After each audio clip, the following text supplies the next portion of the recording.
মরণের আগ পর্যন্ত প্রত্যেকদিন এই হাদিসটা আপনি স্মরণ করবেন। বুখারী শরীফের 657 নম্বর হাদিস।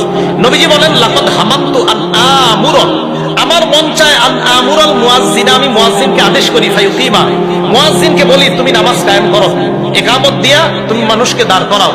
সুম্মা আমুরু রাজুলান, এরপর এক ব্যক্তিকে বলি, ফায়া উম্মান নাস, ওই ব্যক্তি ইমামতি করুক। এরপর সুম্মা আখুযু শুলাম মিন নার, আমি তাদেরকে মসজিদে রাইখা আগুনের শিখা নিয়ে, আগুনের মশাল নিয়ে আমি ওই ব্যক্তির বাড়িতে যাই, ফাউহাররিকু, ওই ব্যক্তিকে জ্বালিয়ে দেই, মান লা ইউখরিজু ইলা সালাহ, যেই ব্যক্তি আযান শোনার পরেও মসজিদে জামাতে আসে না, আমি তাদের ঘর বাড়িগুলো জ্বালায় দিই। ভাই আপনাদের কাছে আমি দিল থেকে কথাটা বলতেছি, বিশ্বাস করেন। আমি তো পড়াশোনা করছি একজন মানুষ, এরপরে আমি এই হাদিসটা প্রতিদিন ফিকিরে আছি যে নবীজি কি কথা বলছেন, যে আযান শোনার পর কোনো ব্যক্তি নামাজে যায় না, আমার মন চায় আমি তার ঘর জ্বালায় দিই।